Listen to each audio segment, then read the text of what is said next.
अस्सलाम वालेकुम नाज़रीन इकराम, मैं हूं असद अब्बास जाफरी और आप देख रहे हैं हमारा फेसबुक और यूट्यूब चैनल। नाज़रीन इकराम, पाकिस्तान में एक सियासी तहरीक उठी और गैर मुतवक्के अंदाज में वक्ती तौर पर ख़त्म हो गई। तहरीक इंसाफ के कारकुनान भी परेशान हैं कि आखिर ऐसा क्यों और कैसे हुआ। इस व्लॉग में हम आपके सामने हकीकी आज़ादी मार्च की तमाम तर तफसीलात रखेंगे। जो कहानी हम सब तक पहुंची और जो कहानी छुपाई जा रही है वो सब आपके सामने इतनी ही तफसील से रखेंगे जितनी तफसील फ़िलहाल बयान की जा सकती है। इसके अलावा मौजूदा हुकूमत ने वो तमाम कानूनी तरामीम कर ली हैं जिनके लिए बज़ाहिर ये हुकूमत वजूद में आई थी। पेट्रोलियम मसनूआत की कीमतों में भी 30 रुपए का इजाफा कर दिया गया है, जिससे महंगाई का एक तूफान आ चुका है और महंगाई मुकाओ मार्च करने वालों को अब मुंह छुपाने के लिए जगह नहीं मिल रही। सियासी दर्जा हरारत में कमी आने के बाद अब मौजूदा हुकूमत भी इलेक्शन में जाने की तैयारियां मुकम्मल कर चुकी है और मुकम्मल कर रही है। वज़ीर आज़म शहबाज शरीफ कौम से अपने पहले और शायद आखिरी खिताब में मखसूस तबकात के लिए सब्सिडी का ऐलान करके महंगाई के तूफान के असरात ज़ायल करने की नाकाम कोशिशों में मसरूफ़ हैं।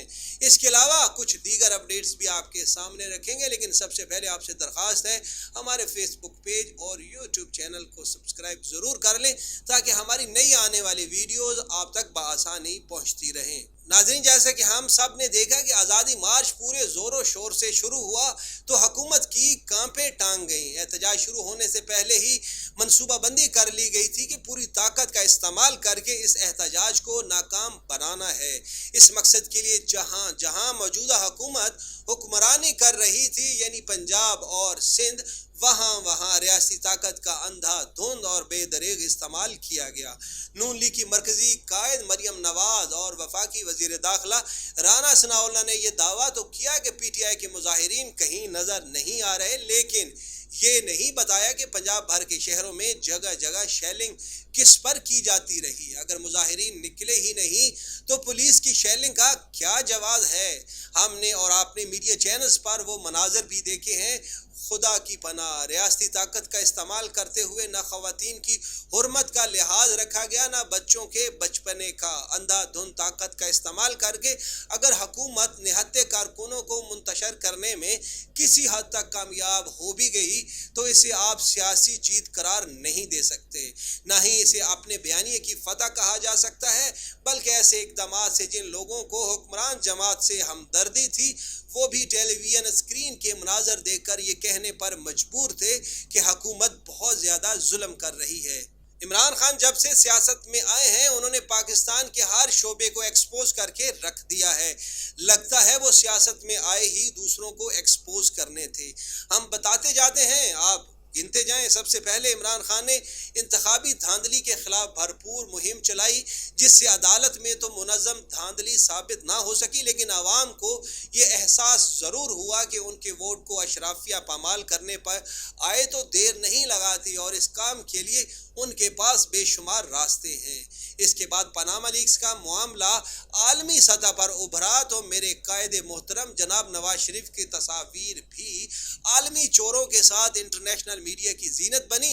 इमरान खान ने उस वक्त पाकिस्तान की सियासत में इस इशू को इतना उठाया कि बिल आखिर मेरे कायद को नाअहल करवा के ही दम लिया। हालांकि ख्वाजा आसिफ ने कहा भी था कि लोग भूल जाएंगे, लोग ज़रूर भूल जाते अगर इमरान खान लोगों को बार बार याद ना करवाते। इसके बाद सेनेट इलेक्शन हुआ तो वहाँ लगने वाली बोली के खिलाफ भी फ़कत इमरान खान ने अपने लोगों के खिलाफ एक्शन लिया, यानी ईवान बाला जैसे मुकद्दम तरीन प्लेटफॉर्म पर चलने वाला पैसा इमरान खान ने एक्सपोज किया। इमरान खान हुकूमत में आया तो ब्यूरोक्रेसी ने काम ना करने का पूरा जोर लगाया। पाकिस्तान की मौजूदा ब्यूरोक्रेसी के मामलात भी पहली दफ़ा इमरान खान के दौरे हुकूमत में ही मीडिया की जीनत बने। इसके बाद जिस नारे के तहत इमरान खान इक़्तिदार में आए थे वो करप्शन के खिलाफ जिहाद और करप्ट लोगों को जेल में डालना था। इस मामले पर इमरान खान ने पेशरफ्त करना चाहिए तो हमारे अदालती निज़ाम को अवाम के सामने एक्सपोज कर दिया। अब अवाम में ऐसे जुमले ज़बान ज़द-ए-आम हैं कि वकील करने से बेहतर है जज ही कर लिया जाए। आखिर में जब इमरान खान की हुकूमत गिराई जा रही थी तब रात को खुलने वाली अदालत ने भी अवाम को हैरान कर दिया। معروف صحافیوں نے اس معاملے پر یہاں تک کہا کہ ایک دفعہ رات کو کھلنے والی عدالت کو جسٹیفائی کرنے کے لیے اب بار بار رات کو عدالتیں کھولنی پڑ رہی ہیں۔ اسٹیبلشمنٹ کے حوالے سے بات کی جائے تو عمران خان نے بذات خود تو اسٹیبلشمنٹ کے لیے تلخ نوائی نہیں کی، لیکن تحریک انصاف کے کارکنوں نے کوئی بھی کسر نہیں چھوڑی۔ تنقید میں اسٹیبلشمنٹ کے معاملے پر کارکنان قیادت سے بھی آگے نکل گئے۔ اس دوران جب امریکہ جیسا عالمی تھانے دار عمران خان کے ہتھ سے چڑھا تو کپتان نے اس کی بھی جئی تئی پھیر دی۔ امریکی ٹی وی کو انٹرویو دیتے ہوئے ڈونلڈ لو کی نوکری ختم کرنے کا مطالبہ کر دیا۔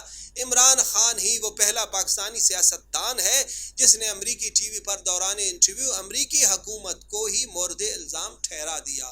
اس سے پہلے ایسی جسارت کسی سیاسی حکمران نے نہیں کی تھی، یعنی پاکستان میں سب کچھ ایکسپوز کرنے کے بعد امریکہ پر بھی خان صاحب نے ہاتھ صاف کر لیے۔ متعدد بار امریکی محکمہ خارجہ کے ترجمان کو وضاحتیں دینا پڑیں کہ پاکستان میں حکومت کی تبدیلی سے ان کا کوئی تعلق نہیں، لیکن عمران خان کہاں ماننے والے تھے، مسلسل امریکی مداخلت کو مورد الزام ٹھہراتے رہے۔ عمران خان کے دلائل سننے کے بعد اب تو شاید کئی امریکی بھی مان چکے ہیں کہ ان کی حکومت نے واقعی ہی پاکستان میں کوئی شرارت کی ہوگی۔ اب جب عمران خان آزادی مارچ لے کر اسلام آباد آئے تو ہماری دونوں سیاسی جماعتوں کے سیاسی نظریات کو ایکسپوز کر کے رکھ دیا۔ احتجاج سیاست کا حسن مانا جاتا ہے۔ دنیا کی کسی بھی جمہوریت میں احتجاج کو روکنے کا تصور بھی موجود نہیں، لیکن پنجاب اور سندھ میں تحریک انصاف کے احتجاج پر حکومتی طاقت کے استعمال سے جہاں تحریک انصاف کے کارکنوں کی پولیس کے ساتھ لڑائی کی ٹریننگ کروائی گئی، وہیں ان دونوں بڑی جماعتوں کے سیاسی ہونے کا دعویٰ بھی ایکسپوز ہو گیا۔ کوئی سیاستدان کسی احتجاج پر چڑھ دوڑنے کے احکامات کیسے دے سکتا ہے؟ آزادی مارچ سے ہمارے سیاسی قائدین بھی ایکسپوز ہو گئے کہ وہ کتنے سیاسی ہیں۔ ان قائدین نے وہی کیا جو کوئی ڈکٹیٹر کرتا ہے۔ مظاہرین پر بدترین شیلنگ سے کوئی کم عقل بھی یہ سمجھ سکتا ہے کہ حکمران سیاسی نہیں ہیں۔ سیاسی ہوتے تو احتجاج کو کھلے دل سے تسلیم کرتے۔ یہ سیاسی ڈکٹیٹر ہیں اور جب دل چاہے سیاستدان بن جاتے ہیں، لیکن جب ضرورت پڑے تو ایسے ظالم ڈکٹیٹر بھی بن جاتے ہیں کہ پھر اپنی ہی عوام پر شیلنگ کرنے سے بھی گریز نہیں کرتے۔ عمران خان نے ان سب کے چہروں سے نقاب نوچ پھینکے ہیں۔ اب حمام کے ساتھ ساتھ عوام کے سامنے بھی سب ننگے ہو چکے ہیں۔ اب آپ کو بتاتے ہیں کہ آزادی مارچ کے بعد دھرنا کیوں نہیں دیا گیا۔ حالانکہ عمران خان نے آزادی مارچ کی اناؤنسمنٹ سے پہلے ٹریپ کیے جانے کی دھمکی ماننے سے بھی انکار کر دیا تھا۔ پھر ایسا کیا ہوا کہ عمران خان حکومت گرائے بغیر واپس جانے پر راضی ہوئے؟ حالانکہ عمران خان کے ساتھ آنے والے کارکنان دھرنا دینے ہی آئے تھے اور اس کام کے لیے پوری طرح تیار بھی تھے۔ وہ جانتے تھے کہ انہیں کئی دن اسلام آباد میں رکنا پڑ سکتا ہے، اس کے لیے انہوں نے مناسب انتظامات بھی کیے ہوئے تھے۔ ان کارکنان کے لیے بھی عمران خان کی دھرنا نہ دینے کی حکمت عملی کسی سرپرائز سے کم نہیں تھی۔ سوال یہ ہے کہ ایسا کیا ہوا جس کے باعث عمران خان نے دھرنا نہیں دیا؟ مخالفین تو اس حوالے سے یہ دعویٰ کرتے نظر آ رہے ہیں کہ عمران خان کے ساتھ لوگ بہت کم تھے۔ جن لوگوں نے پنجاب اور سندھ سے آنا تھا ان کو تو طاقت کے زور پر حکومت نے اسلام آباد پہنچنے نہیں دیا، لیکن عمران خان کے ساتھ اتنے لوگ ضرور تھے کہ وہ دھرنا دینے کے لیے بیٹھ جاتے۔ عمران خان تو 126 دن کے دھرنے کے دوران کئی بار انتہائی کم تعداد میں موجود لوگوں سے بھی خطاب کرتے رہے ہیں۔ پھر اب دھرنا کیوں نہیں دیا؟ اس حوالے سے آپ کو اندر کی خبر دیتے ہیں کہ عمران خان کے دیے گئے الٹیمیٹم کے بعد اسمبلیاں تحلیل کرنے کی یقین دہانی کروا دی گئی ہے۔ اس کی حقیقت آپ پر بھی آشکار ہو جائے گی۔ اب سوال یہ پیدا ہوتا ہے کہ عمران خان نے تو کہا تھا کہ الیکشن کی ڈیٹ سے کم کسی چیز پر راضی نہیں ہوں گے، تو آپ کو بتاتے چلیں کہ اس حوالے سے بھی عمران خان کو بتا دیا گیا ہے۔